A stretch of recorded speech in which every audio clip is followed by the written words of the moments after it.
Let's get brand new. You can have a picture of Everest. It's really hard to have a picture of an amp.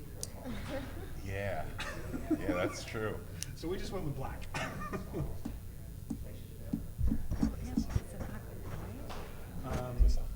So the rumor is that it was like automated material processing, but it's not like, we don't call it AMP, we just call it AMP. Yeah. Well, amp sounds cooler. So it's mysterious. Good.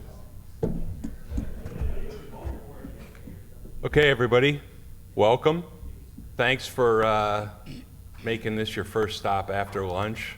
For the panel, it's always a rough spot to have after a lunch of cheesecake and tiramisu, which I'm sure we all have every day after lunch. No pressure, but I did bring an extra Mountain Dew to make sure I get through the next 2 hours. So I'm DJ Van Duzen. I'm the president of Harris Equipment, but also the president of the collective baler companies that make up, that are under the umbrella of Avis Industrial. So Avis Industrial Corporation owns about 10 different heavy industrial manufacturing businesses in the US. 3 of them happen to be baler manufacturers: Harris Equipment, American Baler, and International Baler. About 18 months ago, we pulled those 3 baler companies more closely together under a divisional structure at Avis Industrial, and that's the role that I now have. So Harris, American Baler, International Baler. Super honored, Gene, thanks for having me to get to meet some new folks that are here.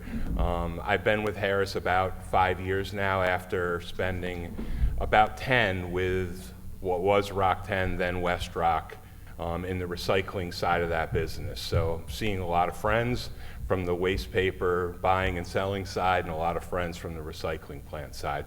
So we've got a full schedule. It's not quite as full as we thought it was going to be when we started, but we've got 3 panelists here that you've seen in your agendas, what we will go through today. It's really focused on all the advancements that are happening in the recycling equipment industry, not just from an equipment standpoint, but for feedstock and other aspects of the processing side on recycling. And so I'll hand this over to Katherine in a second. Start with her presentation, please. We'll go through a presentation. If you got questions at the end, ask. We'll have a little bit of time, so if we have questions for everybody when we finish, that would be great. And so with that, the floor is yours. I'll just take that. You take that, Okay. sure. Yeah. All right, can everybody hear me okay? Am I on that? Okay, thank you. Hi, everybody. I'm Katherine Nellis. I'm a solutions engineer with EverestLabs. In the past year and a half that I've been with Everest, I've been able to immerse myself into different MRF and recycler operations all across North America. And today I'm going to introduce you to EverestLabs and what we have to offer, and take you through how AI and technology can be used to ensure that you have high quality feedstock.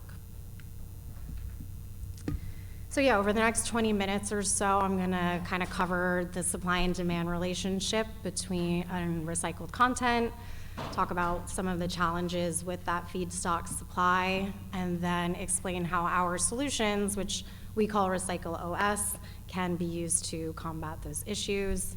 Then I'll do some Q&A and get you on to the next speaker.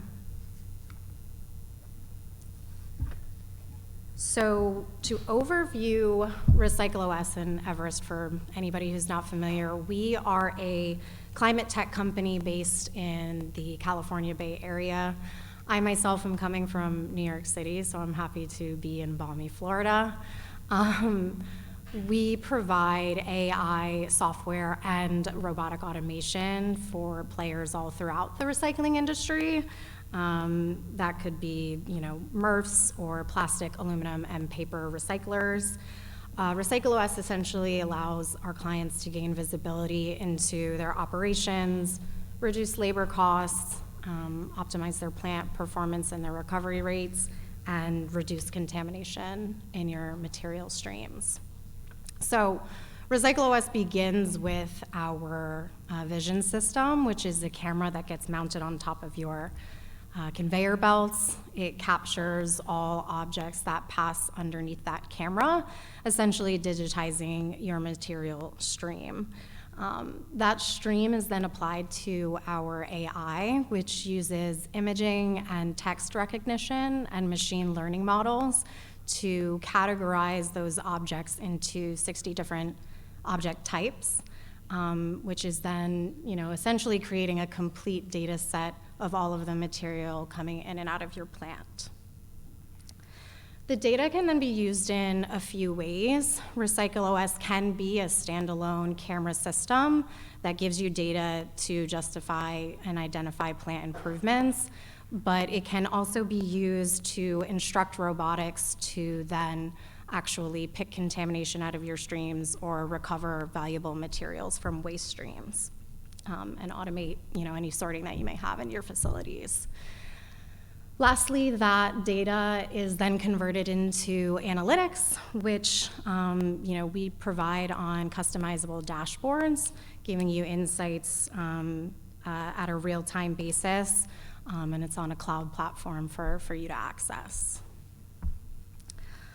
Also, regardless of the solution that we install, we aim for our solutions to be as hands-off as possible. So we do also staff what we call a robotic operations center, which is a remote system using software programs and engineers to monitor your solutions 24/7. So those programs are constantly auditing both our model and robotic performance, alerting us if there are any issues, also that we can reduce downtime and minimize any babysitting on site that you would need to do. This is an overview of kind of the people that we work with across the recycling chain, starting with the material recovery facilities that are doing post-collection sorting of both commercial and residential waste. They use our AI and robotics to do all sorts of plant monitoring, and then they leverage our robotics to perform quality control sorting, as well as to recover more valuables from their waste stream and reducing what they send to landfill. Next, we have reclaimers or recyclers. I never know which phrase to use, but they leverage our AI as well to get a better understanding of their in-feed and their supply, as well as to quantify the contamination levels in their streams and to use robotics to clean up their material streams as well. On the packaging side of the industry, the data from our AI can be used to supplement audits, add value to any life cycle analyses, and really help track the life cycle of a product and where it actually ends up at the end of life. Another interesting subset in this are some more self-contained facilities like campuses or sports stadiums that generate a lot of waste. They are often looking for some tech to help combat and handle that sorting and separation needs in-house, so our AI and robotics can help them do that on site. And then lastly, we have brands. If we strategically place our AI across different regions, this can provide consumption data, data for regulatory compliance, as well as just insights into how circular and recyclable their products are.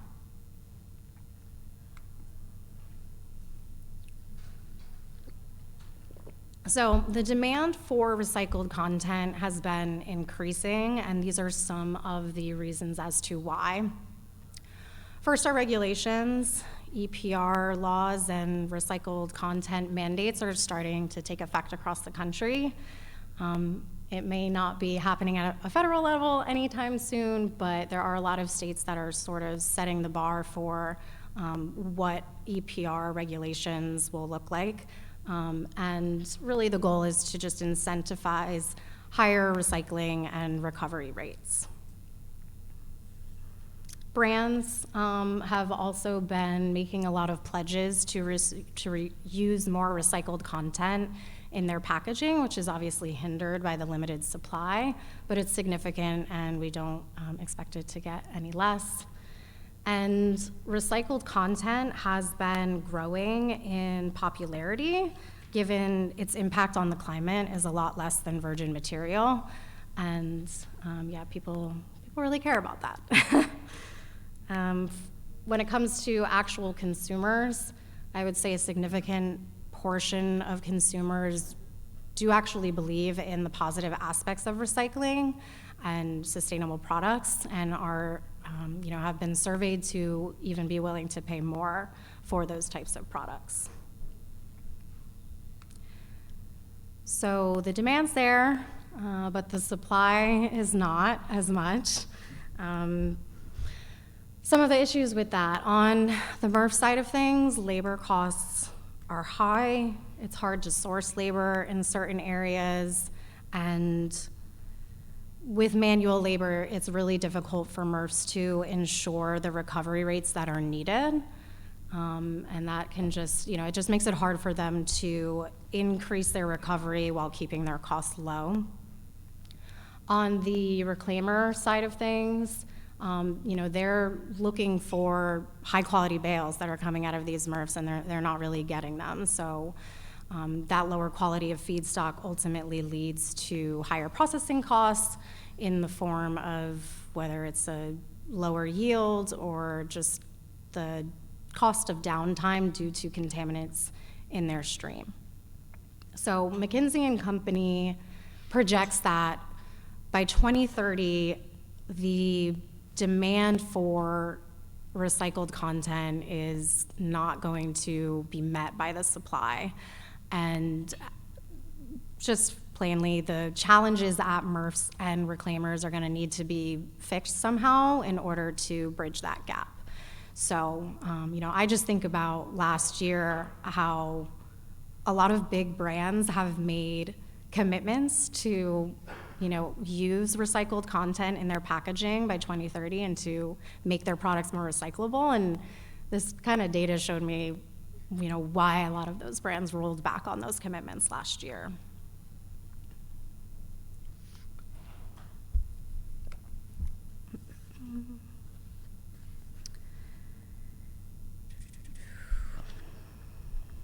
So here I'm going to dive into the solutions that AI and tech can provide to help remedy some of those issues.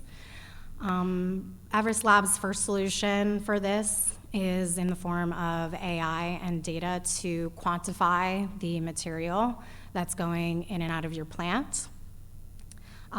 We use a camera that can be strategically mounted all across your facilities wherever there is a few feet of space on a conveyor. It can be flat, it can be inclined, doesn't matter.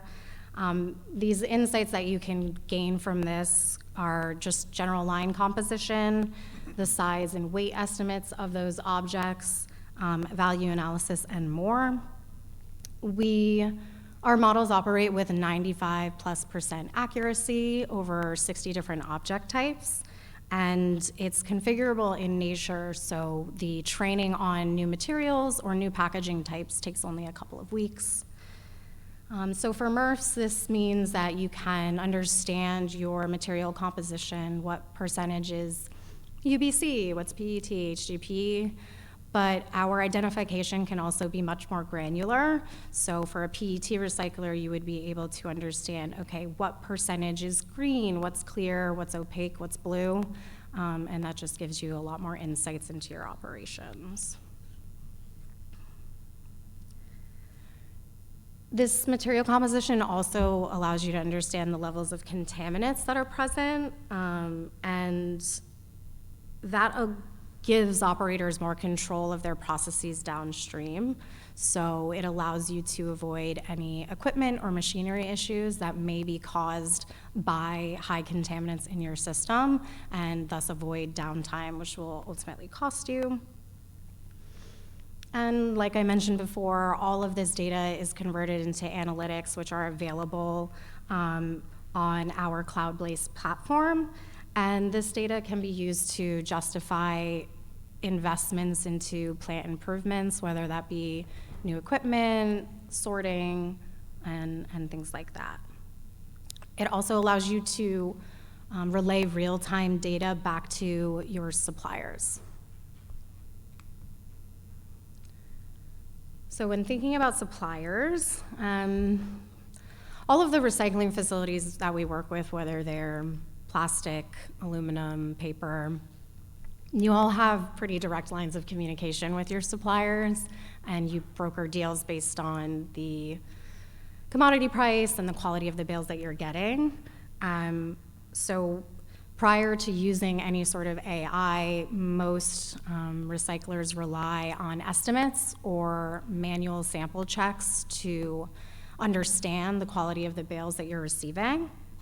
And that is pretty labor intensive, and I personally don't think it can keep up with any regulatory changes over time. So using our AI and data solutions, you can automate your compliance and audit reporting. And the data views on that can be broken down by quarter, by month, daily, hourly, by the minute. It really allows you to curate a custom report of your feedstock and truly understand exactly the material that your suppliers are sending you based on when you're processing it in your plant. You can also, like I mentioned, determine contamination levels and recognize, okay, here's an area where I could remove some contamination in order to produce a higher yield on my output. We'll go back actually. So when it comes to bale auditing, this is an important aspect to consider for technology, given that a lot of recyclers are running out of clean suppliers. So using AI and tech can allow you to start accepting dirtier bales while still maintaining, that high quality output and not reducing your throughput at all as well. The other part of our solutions is our small footprint robotic arm to remove contamination out of a stream. Our AI and data instructs the robot on exactly what to pick and where to put it. And it is, we use both positive and negative sorting. So positive sorting would be an example at a MRF where you would put a robot on a last chance line to remove valuable commodities like UBC. And then negative sorting at a recycler would be to remove diapers or styrofoam or any contaminants out of your material stream. The arm is a 6-axis FANUC arm that is very compact and flexible, so it can be installed on both flat and inclined conveyor belts. It is useful in reducing labor costs by replacing human sorters, but we've also designed it to augment human sorters and using a slim fit safety cage. And using robotics in general allows our clients to process more materials more efficiently. It eliminates the need to rerun material through your stream. Will reduce downtime, again, by getting those contaminants out of the system before they hit some of your other larger machinery. And overall, just, again, allows you to accept lower quality bales and use robotics to clean them up and still have that high quality output.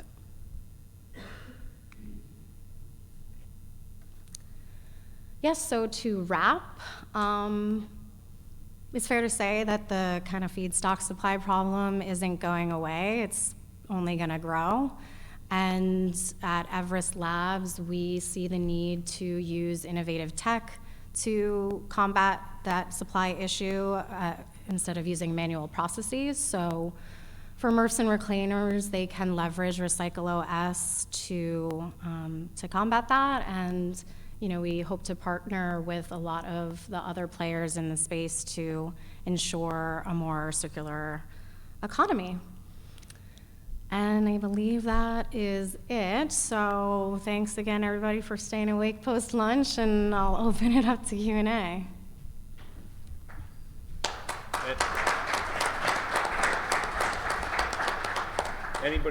Anybody have any questions?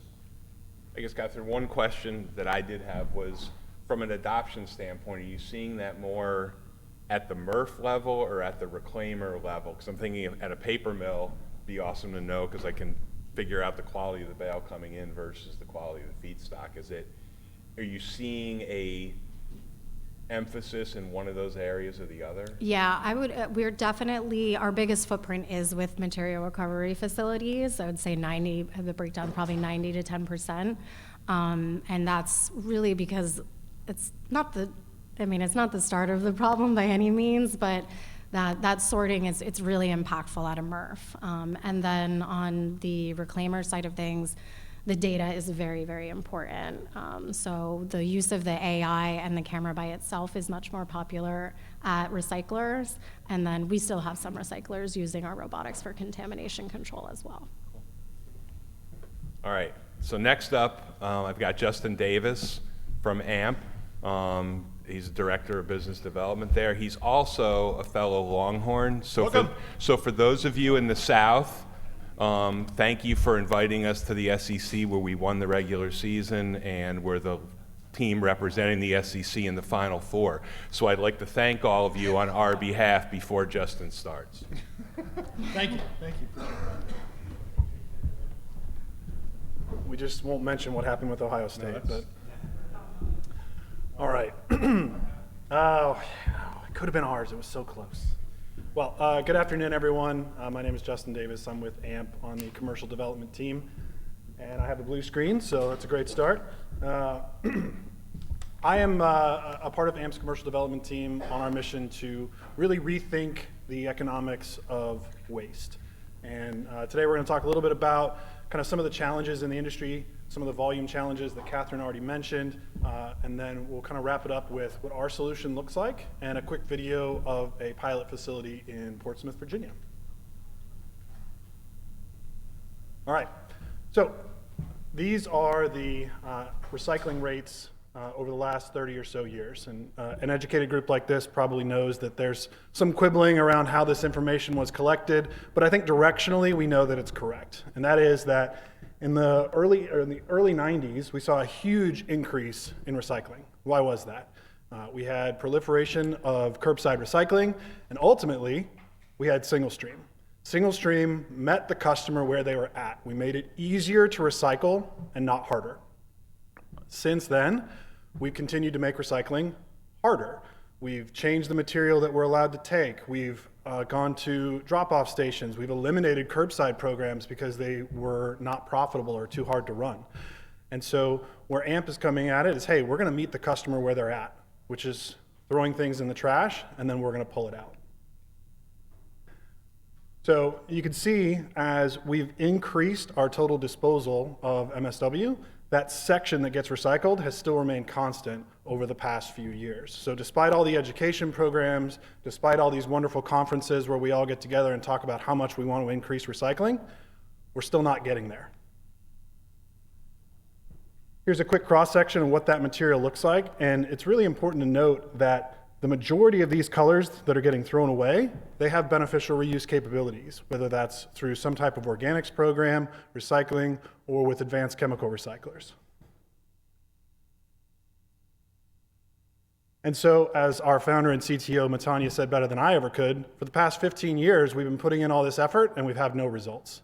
And we feel that the AMP1 MSW project that we're currently enacting in Portsmouth, Virginia, is the answer to that challenge.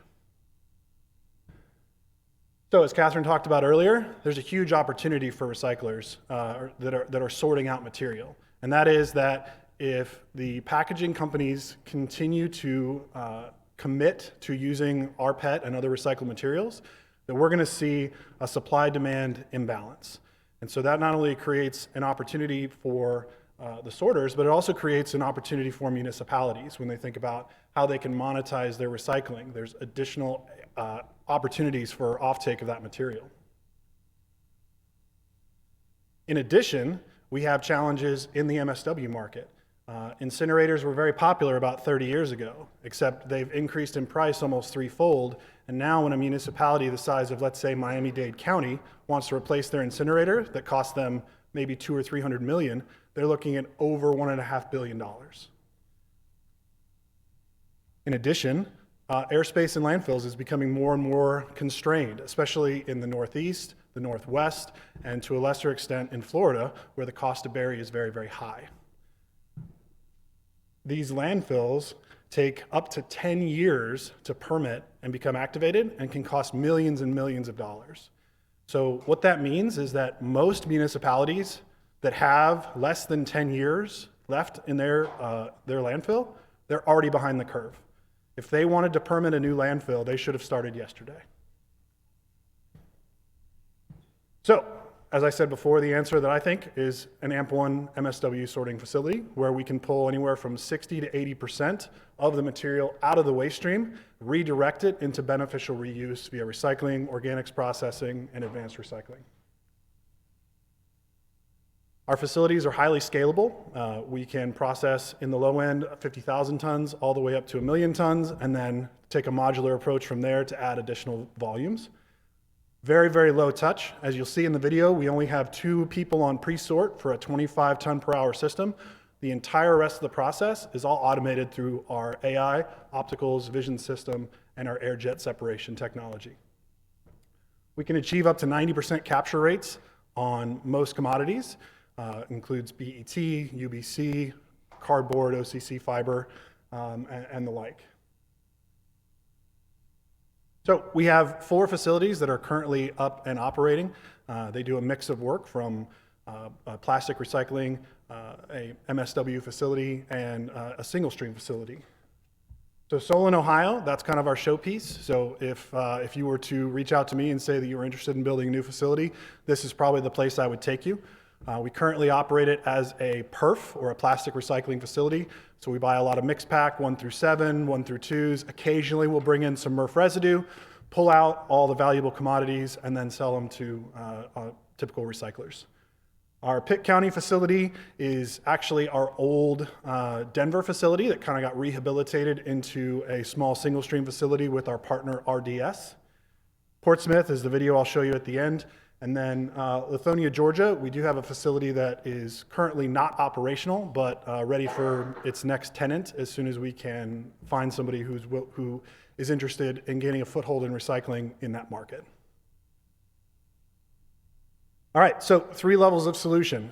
As I said, highly modular and very dependent on the local waste shed economics. So the way it's designed for anything that's around 400,000 or 500,000 tons or more annual MSW, we look at it from a hub and spoke model. So we set up spokes in transfer stations around the surrounding areas that collect MSW, sort out all of the recyclables and organics, and then send that material to an AMP hub, which is very similar to our Solon facility, and then AMP Carbon, which I haven't mentioned yet. We have a suite of tools, a suite of facilities that can be used to process organics, and that may be through biochar or biocoal, as well as anaerobic digestion. So if you are a municipality and you've run out of landfill airspace, or your incinerator has burned down and you no longer want to spend the $1.5 billion to rebuild it, then this is the type of solution that we would suggest. So our AMP1 spokes are pretty low footprint, and they can be installed into transfer stations. So there's no need for additional buildings or additional infrastructure. The material goes straight onto the same tip floor, gets loaded into our AMP1 MSW to be sorted out, and then the rest of the process takes place as indicated here. So the spoke separates residue, organics, and recyclables. We do have plans long-term where the spoke and hub will actually be one facility. So instead of just 3 sorts, residue, organics, and recyclables, you might have a mix pack of plastics, so like a mix 1 through 7 pack, UBC, scrap metal, and a few other sorts. And then you're only handling the material once and you're not taking it to a second facility. And then that mixed pack of 1 through 7s can be sold on spot market to other recyclers. And then the hub, this is very similar to our Solon facility where we use our AI vision system, advanced robotics, and air jets to separate out materials into high quality bales, including mil-spec UBC, including methanolysis pack, pyrolysis pack, a lot of different ways that we can manipulate that material to maximize offtake revenue and to maximize diversion so we can hit those goals. All right. AMP carbon. This is an area that I would say is emerging for AMP technology. We have done a lot of exploratory work into exactly what this solution looks like. We've also partnered with a lot of other third-party vendors who have a little bit more experience in this area. What's most important from AMP's perspective is that we find the right solution based on the municipality's desires. So not all municipalities would want something like pyrolysis. Maybe it doesn't fit into their air permitting guidelines. I'm originally from Denver, Colorado. There's a lot of focus on clean air initiatives in that market. And so maybe anaerobic digestion or another type of organic solution is more appropriate. And I'll just skip past this one.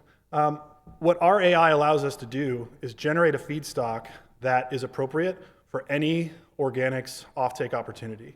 So if there are certain contaminants that you don't want to see in your organic stream before it gets sent to whatever process you're going to utilize, then we can create a perfect feedstock for that process. As I talked about, when we look at most of our solutions, we've looked at biocoal, biochar, and then concrete additives. There's a lot of benefits to using these solutions. The primary one is via carbon sequestration credits. So if we are preventing organic material from going into a landfill where it would generate methane, take up airspace, there's CO2 savings that can be realized. And we are in late stage negotiations with a number of tech firms who are willing to buy those carbon sequestration credits to offset their own carbon footprint to meet their sustainability goals that they've set of being net zero, zero carbon, or the like. So I open by saying that we want to reimagine the fundamental economics of waste. This is a very, very simple equation that I'm sure you're all familiar with, where if you're running a facility that's bringing in waste, particularly recycling, you've got a tip fee that you're charging, you've got whatever your operating cost is to sort, hopefully you have some commodity benefits on the backside, and then that creates your value. But when we talk about reimagining the economics of waste, we have to think of not just that facility, but of the additional stakeholders in the municipality. So I talked about taking 10 years to open up a new landfill and all the associated costs there. If you had to shut down a curbside recycling program because of the cost, restarting that program, you have to hire people, you have to buy trucks, you have to distribute toters. All of that cost needs to be considered when you think about implementing this type of solution. So now we're not only talking about commodity sales and sort costs, but we're also talking about, hey, what's the value of extending your landfill by another 20 years? How much is it going to cost in 20 years to transload trash outside of your market? Ask places like New York City, where they're already training at hundreds of miles. It adds exceptional cost to the end user to have a landfill shut in a given area. Carbon emissions, we already talked about, the single stream collection cost. And so really it's important when our stakeholders are looking at this problem that they're looking at it holistically, that it's not just a tip fee, it's not just a $20 million recycling facility, it's all these other factors. And so really when we think about the ultimate value that we're providing, it's important to integrate all these factors. All right, back to our MSW material composition. So if you focus on the top left here, residue and inerts, I'm pretty good at public math, that's about 20%. In fact, I think it's exactly 20%. So 80% of what we're throwing away has potential beneficial reuse, whether that's through pyrolysis, whether that's through standard recycling or organics. We've always known that there's value in trash. The key is, how do we go and get it? All right, a couple of disclaimers here. I don't want to be all good news. There's a little bit of bad news, right? Obviously, recovery rates vary for each commodity. We would love to say that we can recover 100% of commodities in a given stream. Realistically, it's more like 90 to 95%. Some of the more difficult to handle materials like glass, it ends up being closer to 85%. Fiber quality. I know I was on a panel last summer at a advanced packaging summit in Los Angeles, and one of the concerns was, hey, if you get rid of curbside recycling programs, what's going to happen to all the OCC that I'm recycling at my fiber mill? And it's a valid concern. Anytime you're dealing with fiber and it's getting wet in an MSW stream, it's probably not going to be as sellable. So for most of our solutions, we look at integrating the fiber and OCC into the organic stream. But despite all this, by current spot market estimates, an average ton of trash has roughly $80 of value. So when we go back to our equation and we think about what does a tip fee look like, what does a sort cost look like, what AMP is trying to do is drive down that tip fee by driving down the sort cost. So we are on a mission to lower the cost of sortation to increase the value of that material. All right, now we got a quick video from our Portsmouth facility. I'll kind of talk through what's going on as the sort happens, but if there's any questions afterwards, I'll be happy to take them. So this is a 25 ton per hour mixed waste facility processing curbside MSW in Portsmouth, Virginia. This is with our partner RDS. This is actually built into their transfer station. So the transfer station was already receiving tons, transloading out to the landfill. This particular landfill is filling up too quickly due to a waste energy facility that burnt down. So the material is lifted into a 12-inch minus reducer. This helps to homogenize the waste stream, helps to lower the burden depth, and allow a better view of the material as it comes up.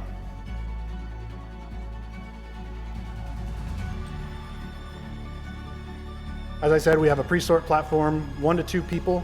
Generally, it's to pull out tanglers or anything that's kind of long and wiry that might impact the overall sortation technology or the screens. We've actually moved away from the belt magnet to a drum magnet for future designs, but that is the ferrous offtake pulling off any ferrous metals.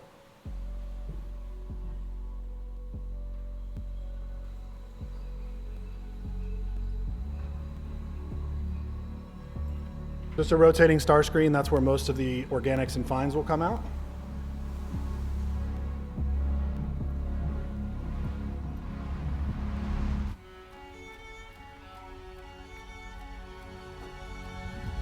So this is the AMP Vision system.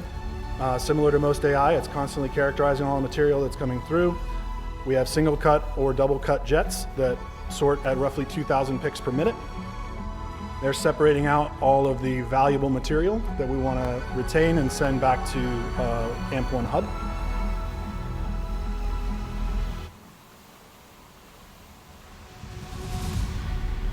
And the key with the vision system is that it's not modular, meaning that it's tied into the entire plant. So you constantly have a view on all the material that's flowing from the in-feed all the way through the recycling. So you have a really firm idea at all times what your recovery rate is, what your purity rate is, how effective you are at diverting material away from the landfill.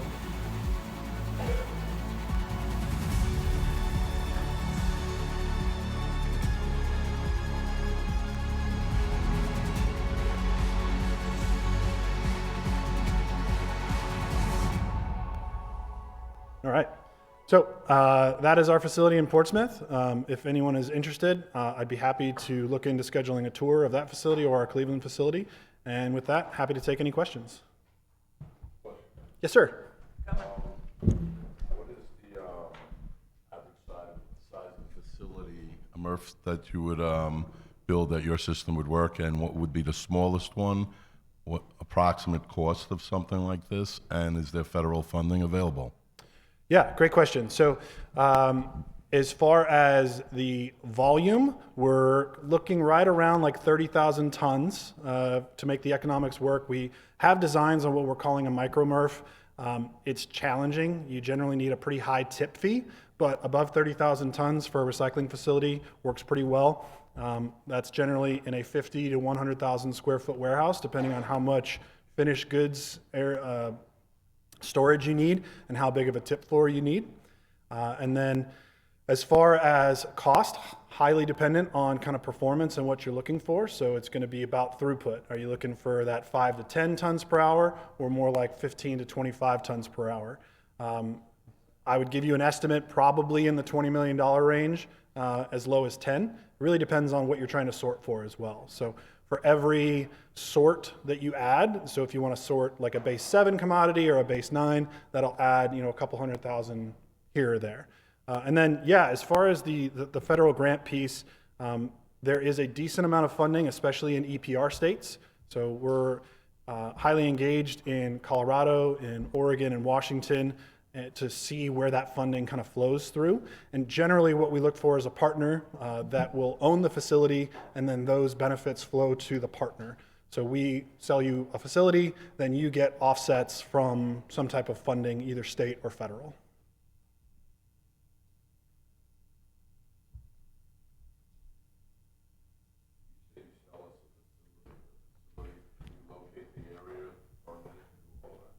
So we do not build the building or site the land, but we fully construct all of the connective tissue inside, and then our facilities come with an O&M contract, meaning that we run the facility for you on a fixed cost basis. It's a little bit different. The way I like to think of it is kind of like if you have a high-level car warranty that includes all the service. So you show up, you get your oil change, you don't pay for it, it's included in the price of the vehicle. But it makes your cost structure very, very predictable so that you can look at your next 10 years and you can flatline your operating expenses. You don't have any of those wild swings. It also includes full plant optimization and limited upgrades during the contract. Yes, sir.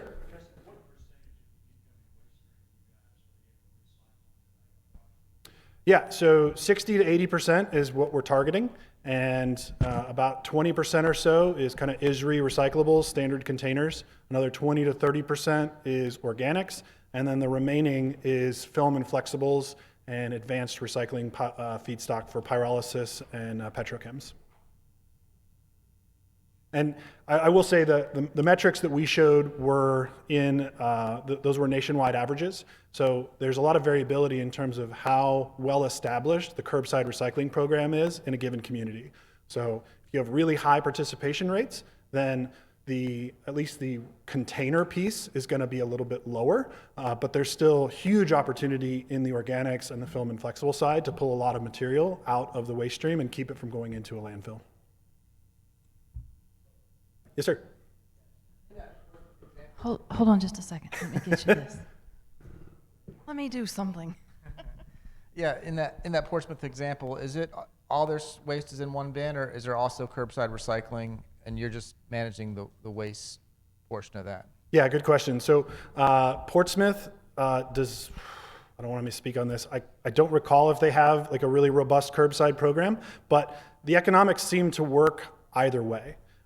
The only exception is if you have a really, really affluent community that has a really, really high recycling rate, then the economics get a little bit thinner. But in the Portsmouth case, it is curbside MSW.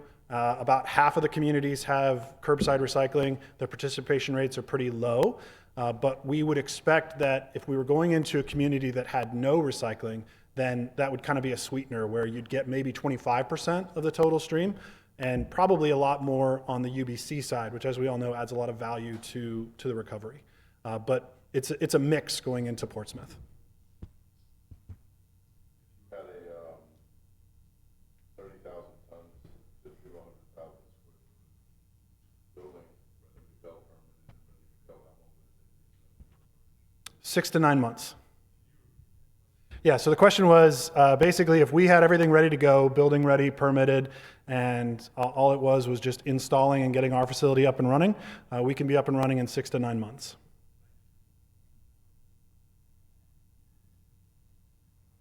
I really want to give this microphone to somebody. Come on. Back right.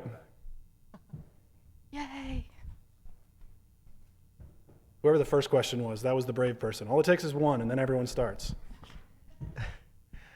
I do have a question on, I know you said that you have the optical sorters, but how many optical sorters would you need in a facility to do a 50-ton facility?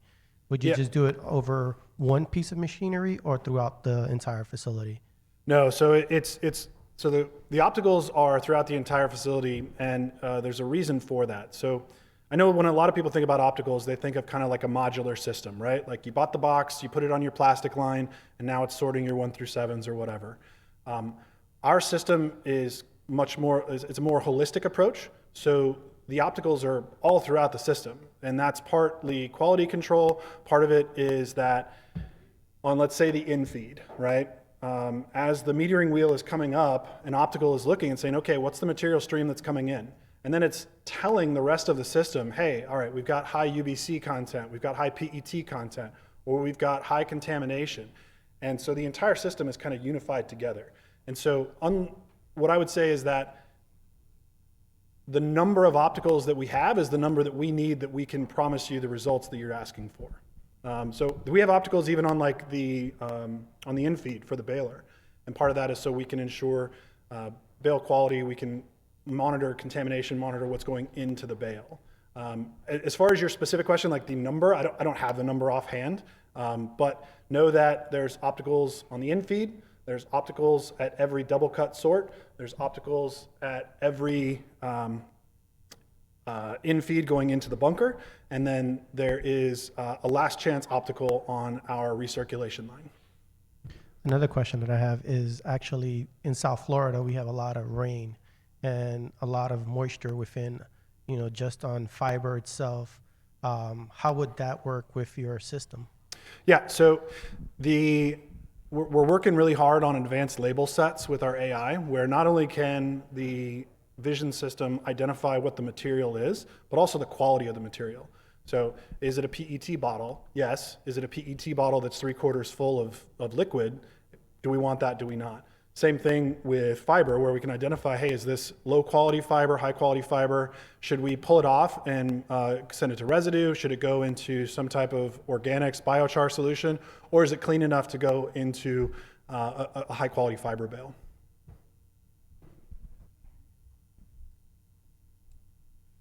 All right, well, my colleague John and I are just in the other room over there. We have one more question? Yes, sir.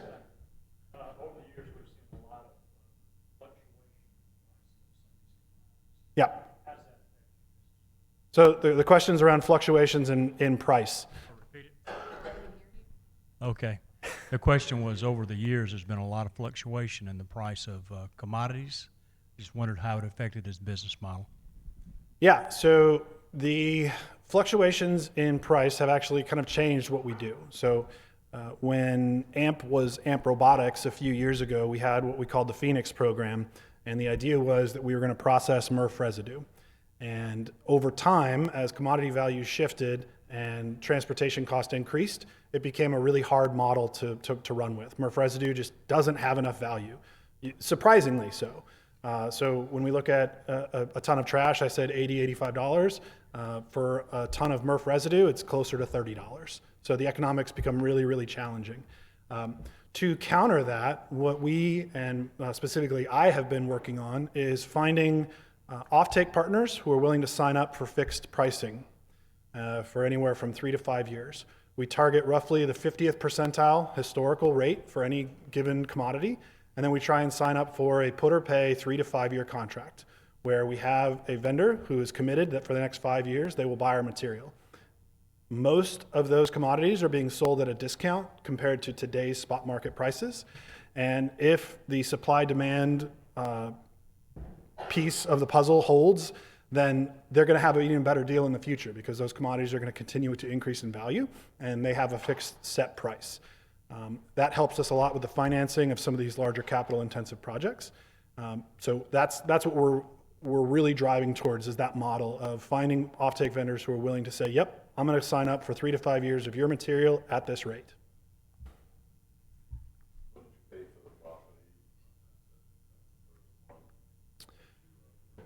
That's a great question. It was already a warehouse there, so we just acquired it.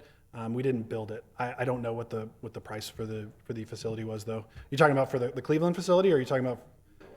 Well, so the Portsmouth facility is actually a partnership with RDS. So they own the facility. They allowed us to put in that technology as a part of a joint venture to secure additional tons with the city.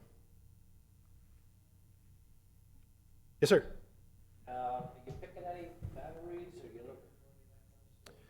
Yeah, so pre-sort and kind of hazard identification is a big thing that we're looking into in terms of how do we have more monitoring on the tip floor so that we can identify those hazards before they go into the reducer. So it's a 12-inch minus reducer, so most batteries pass through without any issue, and then they're pulled off on pre-sort, or they're pulled off by one of the opticals. There are rare cases where we have larger batteries and they start to get squished, and then they can create a fire hazard. It's an area that I would say we're still exploring. I think we have the technology to solve it. It's just how do we apply it and where do we apply it?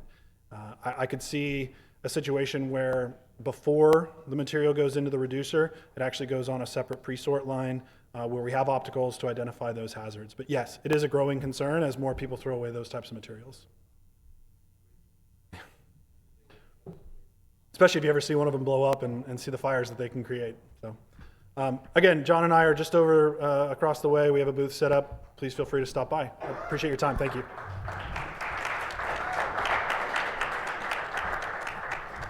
All right, this wasn't a planned question, but I'll bring Katherine back into it. So Justin, if we took one of those roll-off containers that has the single stream like material, right, that you've extracted, and we sent it to Katherine and she ran it through the Everest process and said everything that's, how does a ton or a container of the single stream like material that goes through the process compare to what folks are seeing from single stream in a container that's coming through?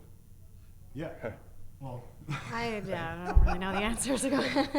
so it's already been sorted. So it's going to be a much higher quality single stream than you're going to get from a typical curbside program. It's also going to have 90 to 95% of the contaminants and other issues that you're trying to pull out already removed. So you're going to have what amounts to a very, very clean single stream, like you would get at maybe a drop site or somewhere that's source separated. Cool. I was asking on the MSW side, from what's going through that, I get it right, the hub, right? The spoke is, I get it backwards. Spoke would be the transfer station. Station. Yeah, so hub is- the single stream that comes out of the spoke would be a MRF operator's dream as far as a single stream. Right. So if the volume, and then MSW. So we don't currently have applications for C&D, although that's I would say our next product that we're really looking to refine. The challenge with C&D, as I'm sure you know, it's very, very heavy. And so our air jet systems aren't really designed for things that weigh over, let's say, 15 pounds. And so we have to get probably a little bit more closer to what Katherine does, which is some type of more advanced robotics that can actually pull that material out. It's an option.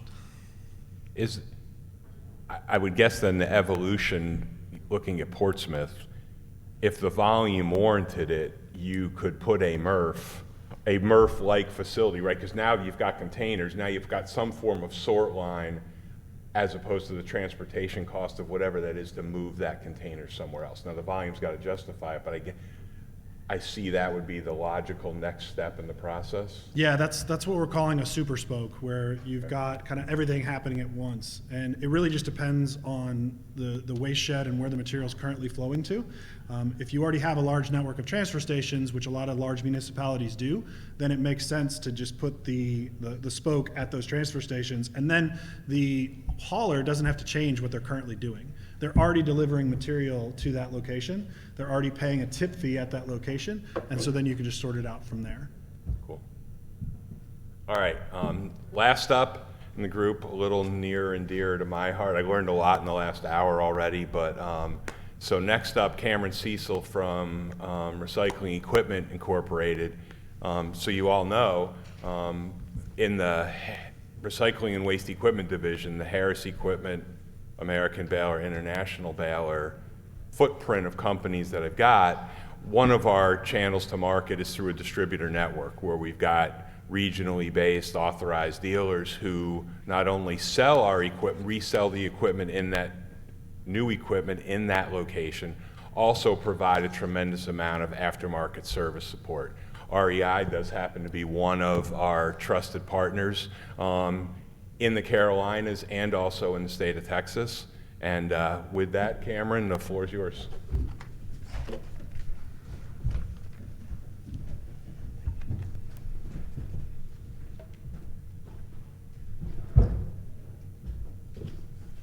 As DJ said, my name's Cameron Cecil. I joined the REI team in 2022. Over the last few years, we've had some pretty tremendous growth, and we're looking to continue that on. Today, I'm going to talk about what's new in recycling equipment, what's the future look like, and what I'm not going to dig into it as much with the robots and stuff like that. We've got two other experts up here that know a hell of a lot. I'll let them stick with that, but I'm going to talk a little bit about equipment and see if you have some questions at the end. Today we're going to talk about new equipment and new benefits, generation points, new equipment design and innovation, safety advancements, and I'm going to guess what the next 5 years look like.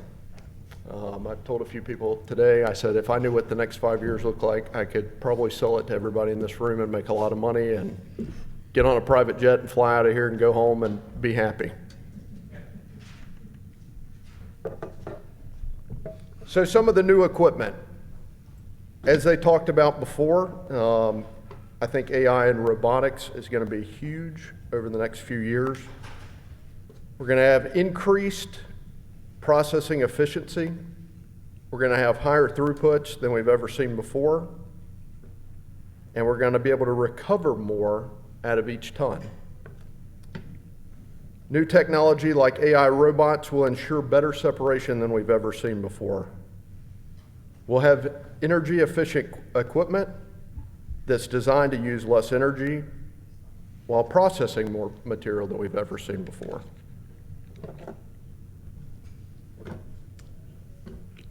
We're going to have lower maintenance and downtime. Smart diagnostics in machines and in their actual control panels allow us to see things that we've never seen before.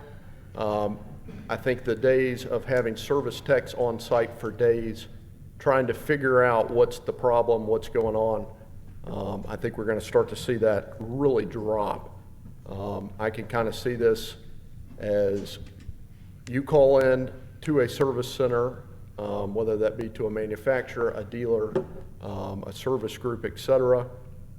They're hopping online, they're seeing what the problem is, and if you can't fix it, they're going to be able to come out and fix it within hours. So I think that's a big thing that's coming down the line that's already started, but it's going to get even better. We're also going to start seeing more space-saving designs. How many times, at a recycling facility or a manufacturer, et cetera, they kind of forget about some big pieces of equipment that need to go there. One of the biggest questions that we get asked is, how big is it? How much room is it going to take up? And we're going to start seeing some space-saving designs. I've actually got a picture on here. This is an IBC machine. The actual tire is vertical now. As you can see, you don't have 6-7 feet hanging off the side of a machine. You could put it in an aisleway, and it basically takes up the same room that a forklift aisle would take up.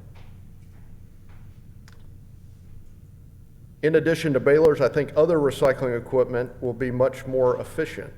That will also take up less floor space and be able to use them in situations that we've not been able to do before, like outdoors. Hey, Cameron. Can you go back to that siphon? Those are some really good-looking balers. Just one. I mean, almost sexy, I would say. But go ahead. I agree. So something that we've seen big in the last couple of years that I think we will see more and more of is instead of you producing material and shipping it out loose on a truck, to a recycling hub or spoke or anything like that, what we're going to start seeing a lot more of is these manufacturers, maybe even let's call it mini recyclers, putting some equipment in, and right where the material is getting produced or used, we're going to start seeing it baled and ready to go to the mill or ready to go to the reclaimer or wherever it needs to go. We're going to see a lot more of that. Over the last couple of years, us, REI, we've seen a lot of that. I think most of the time right now, we are dealing directly with a manufacturer, somebody that's, they're producing 250 tons of cardboard a month at their facility. They're baling it, and it's going right to the mill. In doing that, we're also seeing higher material quality because there's not a lot of mixing up there. They're reducing handling cost, and they're promoting a circular economy by reducing emissions and pollution. Less trucking, less handling, less use of forklifts pulling bales in and out of a trailer. I think it's also improving safety. It's also increasing sustainability goals at customer sites, and it's kind of keeping their facility cleaner at the same time. We're seeing cost savings for customers. We're seeing new revenue opportunities. We're seeing a lot of recyclers actually focusing on placing equipment at material generation points. They know who's producing it, they know what they're pulling loose, etc. This has allowed us, as REI, to come in and provide customized solutions at these manufacturing sites. A lot of this we're doing through recyclers. Recyclers are buying the products. They're putting them at a facility. The end customer is kind of our customer, but we're using a recycler as a partner, and we're seeing more and more of this every day. New equipment design and innovation. On the left, you're probably looking at that going, what in the world is that? It looks like a pit conveyor feeding something. That's something that we've came up with. A big problem that we've seen and what we've been dealing with is cores, cardboard cores. So specifically this facility right here, they're taking loads of cardboard cores, 4 or 5 at a time in a bundle. They're pushing it into that floor, and actually what you see, is there a laser on this?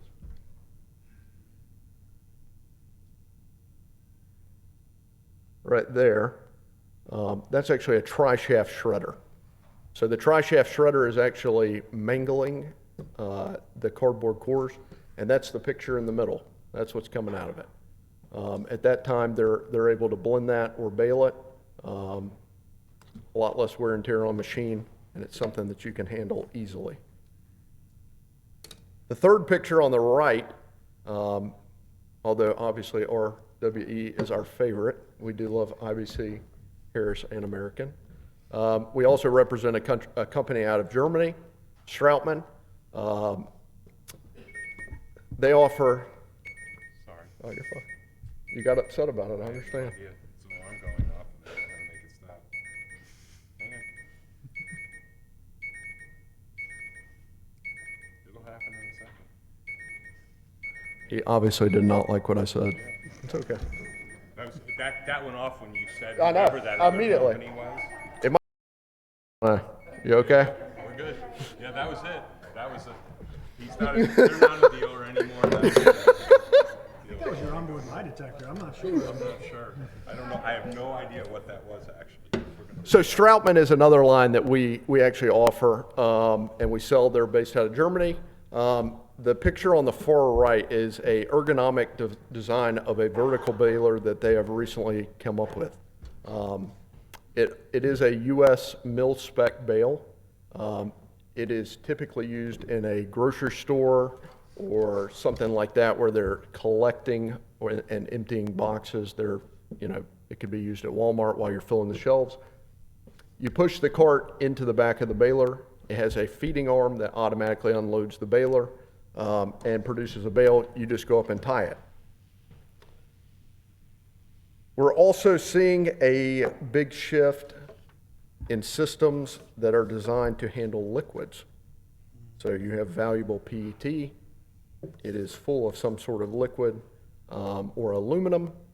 And we have worked with Stroutman on this greatly over the last 2 years to design a full system that actually pulls the liquid out, crushes the can or the bottle or the Tetra Pak, and actually spits out a bale. On the right here, you can see this is actually the standalone version of the liquid drainer. Up here in the top, that's actually where it's located in this system. This system right here actually is dumping cases of water bottles into this stainless steel conveyor going up. We've got a liquid drainer here that then feeds into this bale tainer, which is spitting out PET bales. We're seeing a lot of advancements in systems that need to be able to handle wide ranges of materials like rolls, flat stocks, and non-traditional waste streams. Safety advancements. Good point at the end of this, at the end of the last speaker about batteries. We're seeing it more and more. I'm sure all of you are seeing it more and more. We've seen an increased use of safety systems. We've had more customers asking about advanced safety systems. How can I keep my employees safe? As you know, right now, everybody's employees, that's your most valuable asset that you've got. They're hard to come by.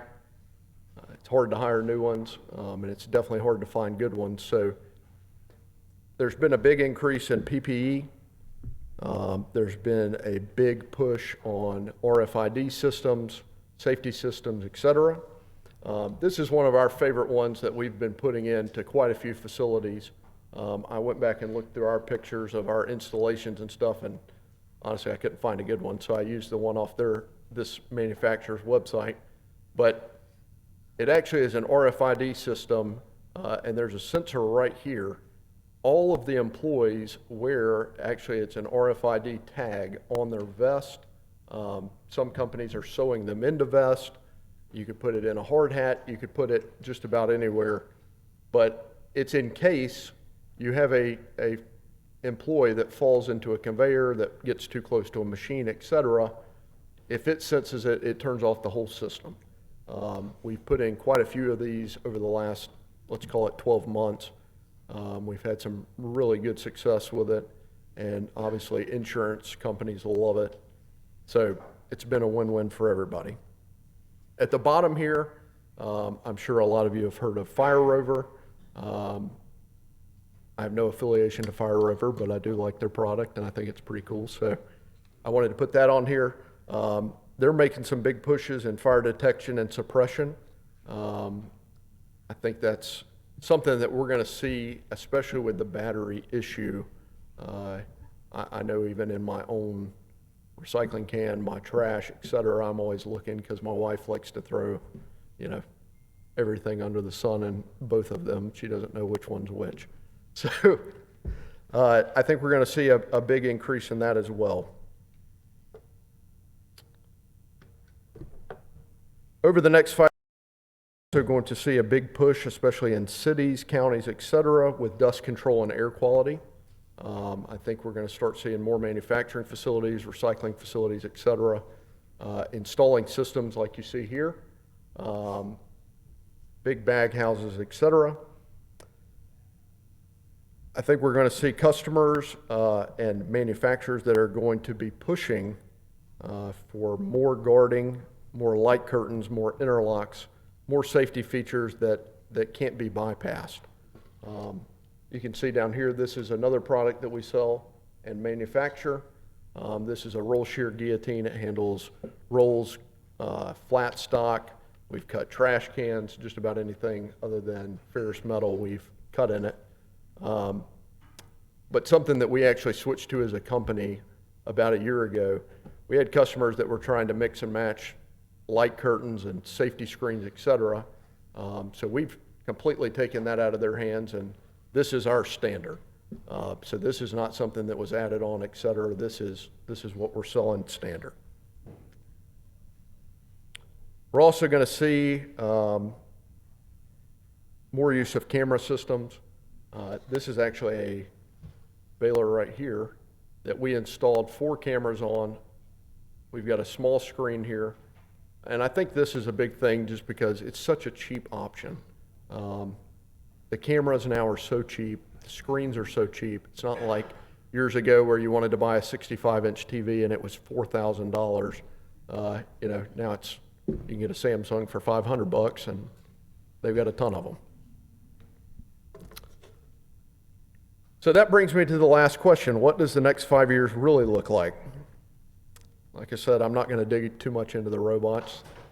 Both of these up here know a lot more than I do about robots. I'm focused more on selling balers and shredders and conveyors and stuff like that. I think we're going to see safer work environments. We're going to see a big push for trying to make safety our first priority. I know everybody says it, but I think we're really going to see a push for that, especially when trying to keep employees long-term. I think we're going to see more OCC. I think we're going to see more difficult materials like cores. But the good thing is, I think we're going to see more uses for recycled plastic.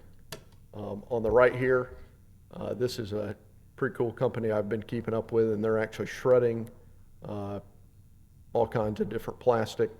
And they're actually going to start selling house kits that you can build out of this recycled plastic. So that's something that I saw that was pretty cool. My name's Cameron Cecil. I'm with REI. If you've got any questions, let me know.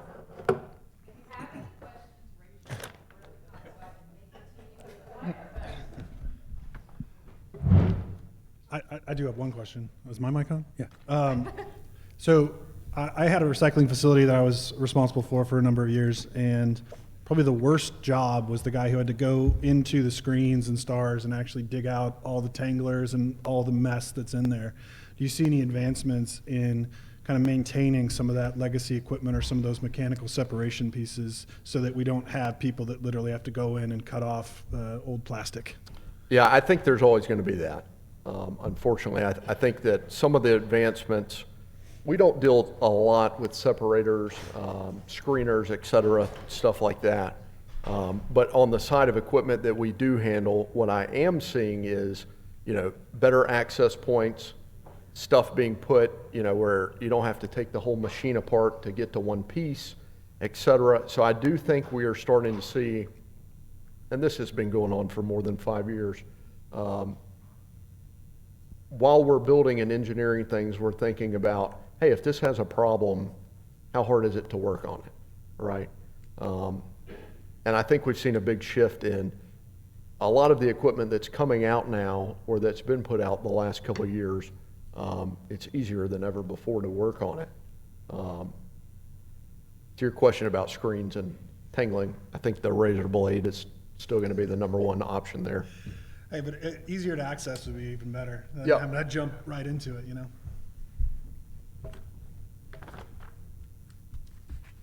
Is everybody ready for a nap? Coffee shop's just down the hall. Okay, so just 3 quick things before we wrap. One, in case you're curious, I got this cool new watch for Valentine's Day, which I learned has a find your phone feature on the home screen. So that noise you heard was it finding my phone, which was right on the desk. But I'll figure out how to get rid of that in a minute. Right, and the watch is off, so we're safe for at least 5 minutes. Secondly, as a size reduction compaction manufacturer, the biggest thing for us in this process and in the industry is adapting to the changing stream that's coming out of the back end of a MRF or recycling facility, right? We have historically been very focused on how do we move MSW from place to place. So when Justin talked about how far sometimes in New York City solid waste has to move to get to a landfill,